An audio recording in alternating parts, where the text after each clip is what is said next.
c'est-à-dire que tout constitue le vestibule du larynx, ou bien la margelle laryngée, comme une margelle de puits. Plus bas et en arrière, vous avez l'hypopharynx. Donc, les voies digestives et les voies aériennes, c'est logique, sont des voisines. Sur une vue latérale, on voit le nerf récurrent. Le nerf récurrent assure l'innervation du larynx. Et c'est pour cette raison que quand on a une atteinte laryngée, une atteinte du nerf laryngé, cela peut aboutir aussi à un problème respiratoire. Le larynx du nourrisson, je l'ai dit tout de suite, et présente des particularités anatomiques. Il est plus antérieur que le larynx de l'adulte. L'épiglotte est large, vous le voyez, large en oméga, et le larynx est plus ou moins aplati, contrairement au larynx de l'adulte qui a une forme conique. Et si vous regardez sur la vue de profil, vous voyez que le larynx de l'enfant est plus haut situé que le larynx de l'adulte.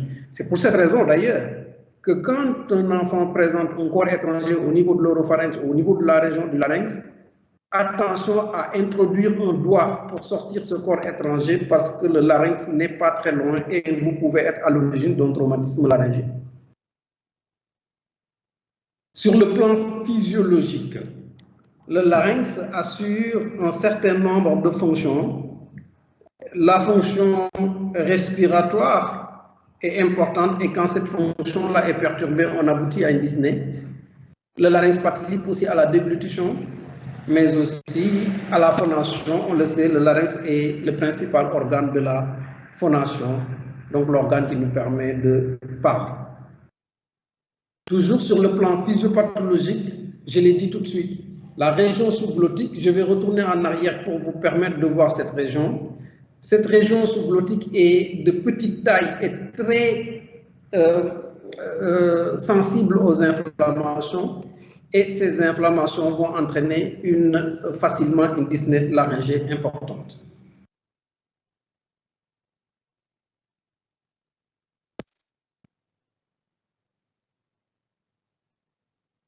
Après le rappel anatomique, embryologique et physiologique, dont l'objectif était de vous permettre de comprendre la symptomatologie de la dyspnée laryngée, nous allons alors aborder le chapitre du diagnostic en commençant par le diagnostic positif.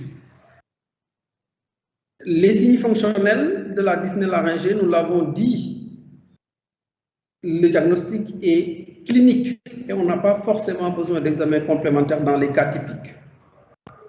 Et ces signes fonctionnels, c'est la bradypnée inspiratoire, en sachant que vous êtes des pédiatres. La bradypnée inspiratoire chez l'adulte peut se transformer en tachypnée chez l'enfant, chez le nouveau-né ou le nourrisson. Il s'y associe des bruits laryngés, le stridor laryngé ou le cornage. Les modifications de la voix sont inconstantes. Il en est de même pour la toux. Quand on a une dysphonie, la toux ne sort pas, mais ces manifestations-là sont des manifestations inconstantes.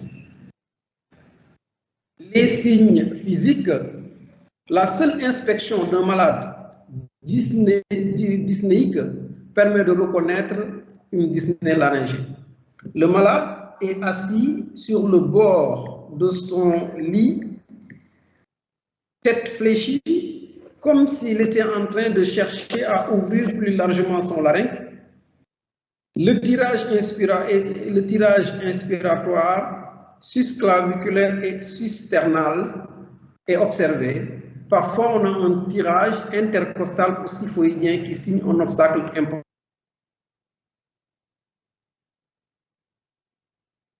C'est une mise en jeu des muscles respiratoires accessoires dans le cadre de l'inspiration, en sachant que le muscle respiratoire principal est le diaphragme.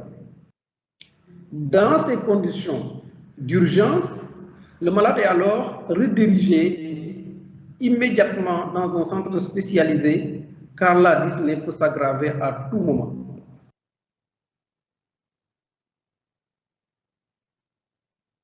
Nous avons donné les signes cliniques qui vous permettent de reconnaître la dyspnée laryngée. Il s'agit de la bradypnée inspiratoire qui est associée parfois à un tirage ou un cornage.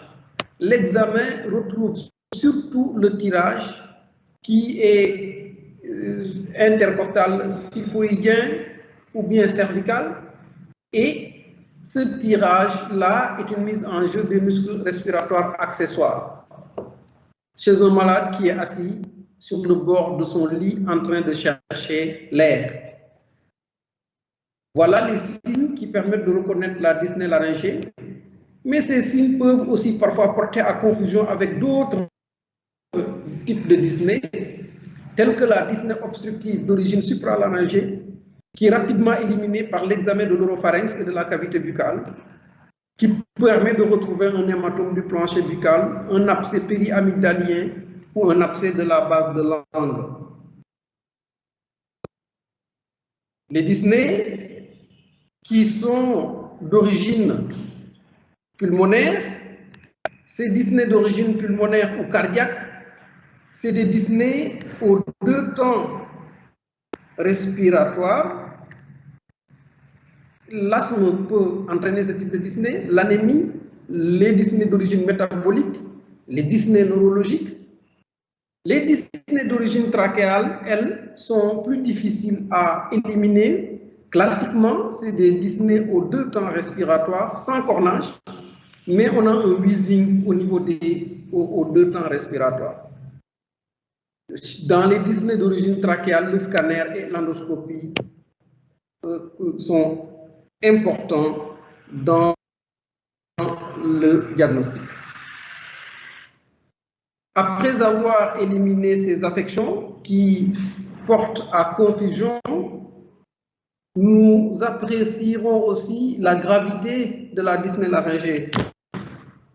C'est très important parce que la dyspnée laryngée étant une urgence, mettant en jeu le pronostic vital, il est important d'en apprécier la gravité pour éviter une issue fatale. Ainsi, la durée de la dyspnée constitue un élément d'appréciation. Quand vous recevez aux urgences un patient présentant une dyspnée dont la durée est supérieure à 1 heure, attention, il y a un risque d'épuisement. L'âge est aussi important. Plus l'enfant est jeune, plus le tableau est grave. Et vous comprenez pourquoi, avec ce que je vous ai présenté sur l'anatomie de la sous-glotte. Les signes d'hypercapnie, un enfant qui arrive aux urgences avec des sueurs, une tachycardie, une hypertension artérielle, puis un trouble de la conscience et dans un état grave. Des signes d'hypoxie, cyanose, qui est tardive et généralement précédée d'une pâleur intense. Et les signes d'extrême gravité, c'est-à-dire les signes qui doivent vraiment vous faire courir, vous alerter, parce que là, on est dans une situation extrêmement grave. C'est les anomalies du rythme respiratoire, avec des pauses et des gaspes, la disparition des signes de lutte, tels que le tirage, la polypnée superficielle. On s'arrête un peu ici, parce que quand l'enfant arrive, se débattant, luttant pour respirer, et qu'après un certain moment, on se rend compte que l'enfant devient calme, on peut penser à une fausse amélioration. Non, peut-être que l'enfant s'est épuisé et n'a plus la capacité de lutter. Trouble de la conscience, l'insuffisance cardiaque droite avec la turgescence des veines jugulaires, l'hépatomégalie. L'ensemble de ces signes de gravité vont nous permettre d'aborder la classification de Chevalier-Jackson et Pinot, qui se sont basés sur un certain nombre d'items pour dégager une classification de la dyspnée laryngée en fonction de sa gravité. C'est la respiration, la coloration, l'état de conscience, le pouls et la tension artérielle. Cette classification de Chevalier-Jackson constitue un objectif éducationnel et classe la